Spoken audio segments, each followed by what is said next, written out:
آخری چیز ہے، اس کے بعد بھی اگر آنکھ نہیں کھلتی کسی انسان کی تو میں نہیں سمجھتا کہ وہ اپنے گرد اس نے جو یہ فلا تزکوا انفسکم، اس نے جو اپنے گرد تزکیہ نفس کا ایک مصنوعی حالہ بنا لیا ہے، کبھی بھی وہ اس حالے سے نکل سکے گا اگر اس حدیث سے بھی آنکھ نہ کھلی۔ اور وہ حدیث کیا ہے؟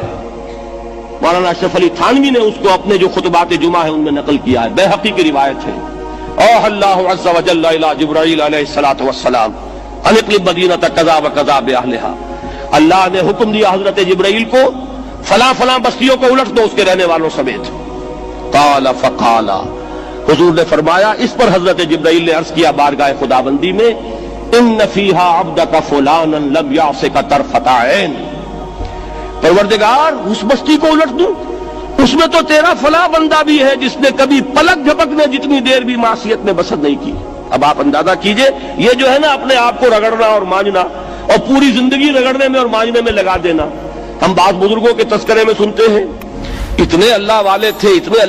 تھے کہ ان کا گھوڑا بھی کوئی مشکوک دانہ نہیں کھاتا تھا، اور وہ خود جو ہے وہ انگریز کی عدالت میں بیٹھے ہوئے اور انگریز کی نوکری کر رہے تھے۔ یہ ہے وہ میکروسکوپک اور مائکروسکوپک کا عدم توازن۔ طاغوت کی چاکری کر رہے ہیں، انگریز کی ملازمت کر رہے ہیں، انگریز کے قانون کی تنفیذ کے اندر اعلی کار بن رہے ہیں، لیکن ذاتی تقوی اور ذاتی نیکی اور ذاتی للہیت جو ہے اس کا معیار یہ ہے کہ ان کا گھوڑا بھی مشکوک چارہ اور مشکوک کھانا نہیں کھا سکتا۔ یہ ہے وہ عدم توازن، اس کو نوٹ کیجئے گا، جس کو کہ اس حدیث میں محمد رسول اللہ صلی اللہ علیہ وسلم نے واضح کر دیا کہ حضرت جبرائیل عرض کرتے ہیں کہ اللہ فلاں بستی کو الٹ دوں، اس میں تو تیرا فلاں بندہ بھی ہے جس نے پلک جھپکنے جتنی دیر بھی معصیت میں بسر نہیں کی۔ ذاتی نیکی کا اب اس سے اونچا کوئی مقام کوئی شخص مجھے اگر بتا سکے تو میں اس کا مرید ہو جاؤں گا۔ اس سے اونچا کوئی مقام ہوگا کہ آنکھ جھپکنے جتنی دیر بھی کسی نے معصیت میں بسر نہیں کی، ذاتی نیکی کی معراج۔ لیکن حکم کیا ہوا بارگاہ خداوندی سے؟ قال فقال، حضور نے فرمایا، اللہ تعالیٰ نے حکم دیا جبرائیل کو، اقلب علیہ وعلیہ، الٹو اس بستی کو، پہلے اس بدبخت پر پھر دوسروں پر۔ کیوں؟ فإن وجہہ لم یتمار فی ساعۃ قط،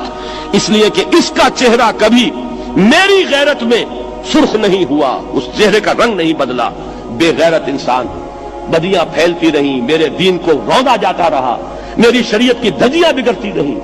عوامر کا مذاق اڑایا جاتا رہا، نواہی کے لیے دنیا کے اندر جن چیزوں سے میں نے روکا اس کے لیے فلسفے تراشے گئے، اور یہ لگا رہا مست رکھو ذکر و فکر صبح گاہی میں اسے، یہ سوائے ذاتی اپنے اس اصلاح کے اور ذاتی تقوی کے اور ذاتی نیکی کے اور ذاتی عبادت گزاری کے یہ میدان میں نہیں آیا، اس کا خون نہیں کھولا کبھی، اس کے چہرے کا رنگ متغیر نہیں ہوا، لہذا یہ دوہرا مجرم ہے۔ یہ ہے وہ تصور جو یہاں پر نوٹ کیجئے۔ ہاں، اس کے یہ معنی بھی نہیں ہے کہ نماز بھی نہیں پڑھ رہے، روزہ بھی نہیں رکھ رہے، اقامت دین کے کارکن ہیں، فرض نماز آ گئی ہے وہ چلی جا رہی ہے، جماعت کا کوئی اہتمام نہیں ہے۔ اب یہ دو انتہائیں ہیں، ایک انتہا یہ کہ وہ تزکیہ نفس جو ہے اسی میں وہ رگڑنے اور مانجنے کا عمل جاری ہے، ایک یہ کہ اس کا سرے سے کوئی تعلق ہی نہیں، اپنی ذات سے بحث ہی نہیں۔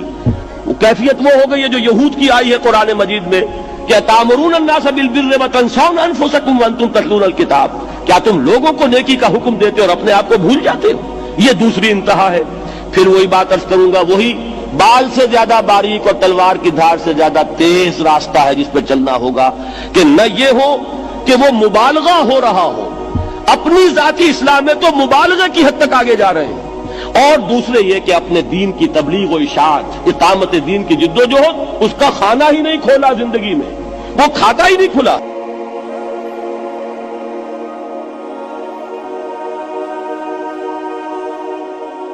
جیون جیون ہر کوئی آنکھیں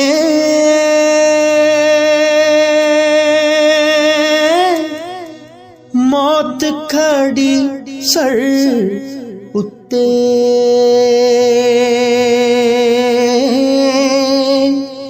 تیرے نالوں لکھ لکھ سونے،